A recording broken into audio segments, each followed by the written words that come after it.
Bonjour à tous et merci d'être présents. Comme chaque semaine, nous vous faisons une vidéo pour vous présenter les secteurs d'activité en tension. Et aujourd'hui, nous parlerons du commerce et plus précisément du métier de personnel de caisse et d'ELS, employé libre-service. Donc nous allons vous mettre la cartographie et nous allons vous parler aujourd'hui du territoire du bassin dunkerquois une nouvelle fois, parce que c'est bien évidemment ça qui vous intéresse le plus. Donc le territoire du bassin dunkerquois s'étend de Brédune jusque Gravelines, en descendant dans les terres jusque Niorlais, il va ensuite au niveau de Warmouth, pour revenir sur Brédune. Nous allons vous parler de 3 choses en particulier: l'emploi salarié, le recrutement et les entreprises. Donc aujourd'hui, sur le territoire, il y a 799 salariés de l'emploi privé hors intérim, donc c'est-à-dire en CDD ou en CDI. On constate qu'il y a sur les 2 dernières années une évolution d'environ 1,5% en négatif, ce qui n'est pas forcément très représentatif. Au niveau de la rémunération mensuelle moyenne brute, nous sommes sur 1642. Attention, salaire avec les primes incluses. Au niveau de la répartition de la mixité, il y a environ 89% de femmes qui exercent le métier de personnel de caisse pour 11% d'hommes. Et en ce qui concerne la répartition par âge, 39% des personnes ont moins de 30 ans. Environ 30% ont entre 30 et 55 ans. Et environ 10%, 15% ont plus de 55 ans. Nous allons à présent vous parler de l'onglet recrutement, qui est, je pense, l'onglet le plus important et le plus intéressant pour tous les demandeurs d'emploi. 5 choses à retenir. 155, c'est le nombre d'embauches prévues en CDI, en CDD, en intérim sur toute l'année 2020. Ensuite, en dessous, vous avez un camembert avec 4 couleurs différentes. La couleur verte, ce sont les embauches prévues en CDI, environ 46%. La couleur bleue, ce sont les embauches prévues en CDD, environ 25%.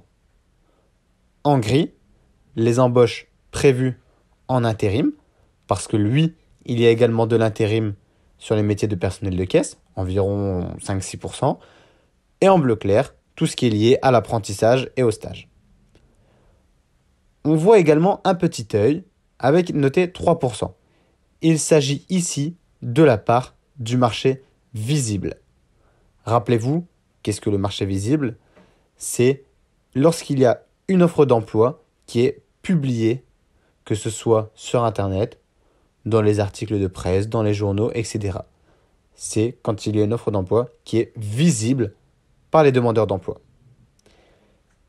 4, à côté, c'est le nombre d'offres publiées pour un poste de personnel de caisse. Et en dessous, vous avez un camembert qui correspond à la saisonnalité du métier. Ici, il y a 51% d'activité saisonnière. Alors oui, n'hésitez pas à postuler dans ces périodes de saisonnalité, comme les vacances d'été, de juin à septembre, octobre environ, et également les vacances d'hiver, pour les périodes de fêtes comme Noël. Nous allons à présent parler de l'onglet Entreprise. Vous voyez un globe terrestre avec l'inscription 211. Il s'agit du nombre d'établissements qui sont susceptibles de recruter des personnels de caisse. Alors attention, à prendre avec des pincettes une nouvelle fois, tout simplement parce que dans ces 211 établissements, il se peut qu'il y ait 10 ou 15 fois la même enseigne, mais qui est implantée dans des endroits différents. Il se peut qu'il y en ait une à Brédune, une autre à Lefrancouc et une autre à Waremme par exemple. Il est important également de faire marcher la notion de double compétence. Il est de plus en plus demandé de savoir faire preuve de polyvalence par les entreprises. C'est pourquoi de plus en plus de salariés exercent le métier de personnel de caisse, mais également de LS, employé libre-service. Ici, je pense qu'il faut prendre en compte les changements sociétals et les modes de consommation de la population. Aujourd'hui, les petits producteurs, les magasins bio par exemple, sont présents Et il peut être tout à fait intéressant de se pencher sur ce type de magasin qui émerge pour postuler. C'est pourquoi je vais vous mettre la cartographie du métier de LS afin que vous connaissiez les chiffres importants de ce métier. Voilà, n'hésitez pas à nous envoyer un message pour nous poser vos questions et pour avoir le listing complet des entreprises du secteur si vous le souhaitez. Et surtout, restez connectés. À bientôt.